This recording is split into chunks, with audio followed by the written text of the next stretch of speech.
In recent years, workplace well-being has become an increased concern for employees and employers.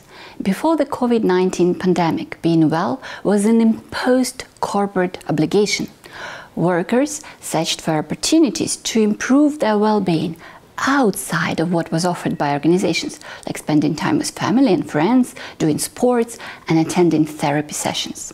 In search for well-being, individuals sometimes relied on technology, using devices to improve focus, reduce stress, increase attention, adopting digital tools that remind them to hold positive self-use, and even accepting therapy by chatbots that provide non-directive, empowering sessions. In a personal sphere, digital technologies enable the maximization of one's potential and sense of being in control of one's achievement, along with autonomy in setting productivity goals, all understood as self-care. Once adopted in the workplace, the benefits of technological self-care have been dealt through overuse and exploitation. For example, workers often went to extremes in monitoring and tracking everything, including toilet habits, in search of higher efficiency, and technology seemed to only increase the pressure to remain at work, even when unwell. During the entanglement of the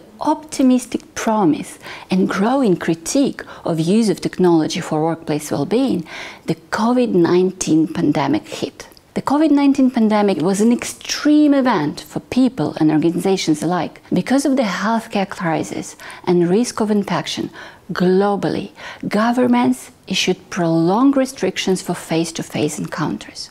Homes and workplaces abruptly merged as global governmental mandates forced organizations to support telework where possible. Under organizational directives, workers worldwide reorganized their work and life around technologies such as Skype, WhatsApp, YouTube, and Zoom. The technological mediation of work quickly became the new normal, with much more stress on board. It is in this nexus of technology, well-being, and crisis that our studies said. Specifically, the technological mediation of individual and collective practices of self-care during crisis. We explore how individuals creatively search for ways to amplify their well-being that extend beyond the options offered by organizations during the global COVID-19 pandemic. Specifically, we unpack the ways in which technology can mediate well-being by focusing on online spaces as sites that enable alternative practices of self-care. We are guided by a research question: how do people re-envision well-being with the use of technology during extreme events? Drawing on Foucault's concept of technologies of the self, we offer other ways to read Foucault and contribute to the scholarship on alternative practices of well-being, such as neoliberal appropriations of somametamnemata, which to date remain underexplored.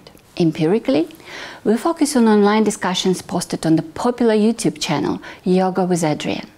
These online discussions illustrate an adjoining community outside of organizational boundaries, where self-care unfolds through users' self-writing, helping them and others cope and adapt to the crisis in which they are all embedded. Our findings suggest that technological mediation enables a novel practice of self-care, which we refer to as somametamnemata, consisting of three entangled aspects. Somametamnemata features caring about self through practicing yoga online, caring about self and others through sharing about yoga in the comments, and caring about self and others through responding to shared verbalizations of yoga. Specifically, we contribute to the well-being literature in three important ways. First, we add to these ongoing discussions by further disrupting the dichotomy between well-being, being healthy and productive according to organizational standards, and ill-being, being unhealthy and unproductive,